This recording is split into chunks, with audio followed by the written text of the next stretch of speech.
Welcome back to the Competitive Edge. You know, this nation has been through some tumultuous times in the last year and a half, especially dealing with this pandemic of COVID.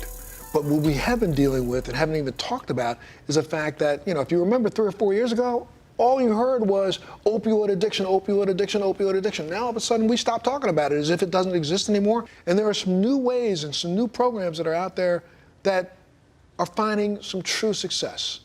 Miss Angie Manson runs one of those programs. Yours is copyrighted, a very successful program. Your addiction problem started when you were 12, right?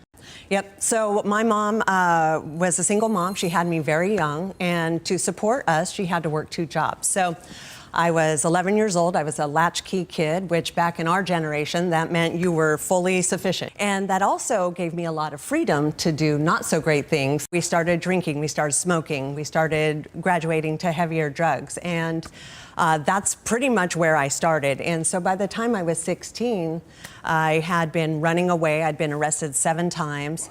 I dropped out of school. I was not doing good. Somewhere along the line, I realized I have a real passion and purpose for helping people. So the program that I went through at that point in time, we decided we wanted to sort of break free and try our own method. And so your whole program focuses on who the person is now. 100%. And we allow them to move forward with who they are now. If you know, most addicts, they're living in the past. They're reliving some trauma that occurred to them when they were kids.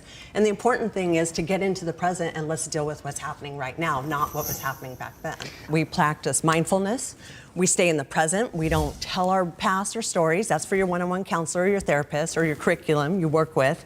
And part of the competitive edge that you incorporate in your program is CrossFit, right? I love CrossFit. So I started doing CrossFit and I never worked out in my life. I was never an athlete. And once I found CrossFit, there was something about it, the camaraderie, as well as the mindfulness. Like I would have the worst day at work, all this stuff is going on. I'm thinking about this call I have to make, this situation that happened. When you get in the gym, you are 100% present. And endorphins is kind of something similar to what the addict is chasing anyway, right?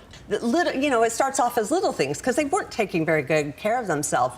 But those little things grow all the time. I mean, there's like this magic in the first year because every time you do something, we call it a PR, is a personal best because you've never done it before. And so you're constantly getting personal best, which is feeding that confidence and that good feeling. And of course, when you're working out that hard, all these endorphins get going, good feelings get going, you sleep better. So when you're sleeping better, you're more rational, you're making better decisions, you feel better, you look better. You push them hard enough, they start creating that in their own bodies and they realize whatever emotion or feeling they're trying to get, they can get from working out. With your program, how successful are you? And so we track them all the way through the program and then after the program. And last year we ranked #1 in the entire nation based off of success and overall results. So if people wanted to get more information, where do they go? ElevateRehab.org. ElevateRehab.org, okay. Well, I mean, there's an option. And that's what we all need is options today. I gotta say, thank you so much for being a part of Competitive Edge. You're gonna help give a lot of people their competitive edge. Thank you, Montel. Absolutely. We're gonna take a little break. DJ Epps, yeah, take us out of here, my brother.